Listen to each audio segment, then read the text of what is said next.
ওনার টোটালে 365টা মামলা আদালত সন্তুষ্ট হয়ে তাকে কারাগারে প্রেরণের নির্দেশ দেয়। আমরা আশাবাদী আমরা ন্যায় বিচার পাবো এবং দ্রুতই আমরা ইসাক সরকারকে আমরা আমাদের মাঝে ফিরে পাবো।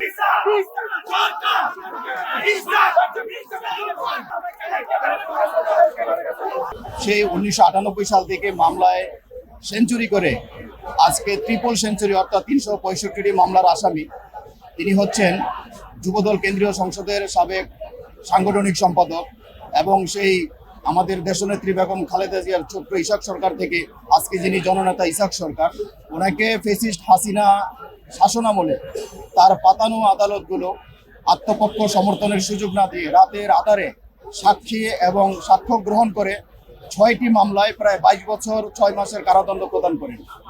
আপনারা বরাবরের মতো জানেন বিএনপি এই দেশের জনগণের দল, এই দেশের আইনের প্রতি শ্রদ্ধাশীল। তারই অংশ হিসাবে আজকে আমাদের যে আসামি ইসাক সরকার, উনি আইনের প্রতি শ্রদ্ধাশীল হয়ে আদালতে আপিলের শর্তে আত্মসমর্পণ জামিনের প্রার্থনা করেন।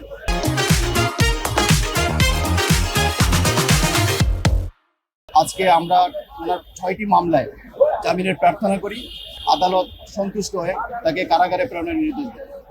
ওনার টোটালে 365টা মামলা, এর মধ্যে 6টা মামলা আজকে মহানগর দায়রা জজে আমরা যেটা 7 বছর কারাদণ্ড ছিল সেটা আমরা আত্মসমর্পণ করেছি। বাকি যে 5টা মামলা আমরা সিএমএম আদালতে ওইখানে আমরা আত্মসমর্পণ করব, জামিনের প্রার্থনা সাবমিট করেছি। হয়তো বা কিছুক্ষণের মধ্যে আমরা আদেশ পাবো ইনশাআল্লাহ। আসলে আইনের ব্যাপার, আদালত যে আদেশ দিবেন আমরা সেটা মেনে নিব। তবে আমরা আশাবাদী, যেহেতু মামলাগুলো ফেসিস্ট শাসনামলে গায়েবী মামলা, যেটা আসলে প্রচলন ছিল গায়েবী মামলা, মিথ্যা মামলা, আমরা আশাবাদী আমরা ন্যায় বিচার পাবো এবং দ্রুতই আমরা ইসাক সরকারকে আমরা আমাদের মাঝে ফিরে পাবো ইনশাআল্লাহ। ওই মামলাগুলো এখন সাক্ষ্য গ্রহণ আসলে কিছু পেন্ডিং ছিল, বিচারাধীন পর্যায়ে এখনো বিচারাধীন পর্যায়ে আছে।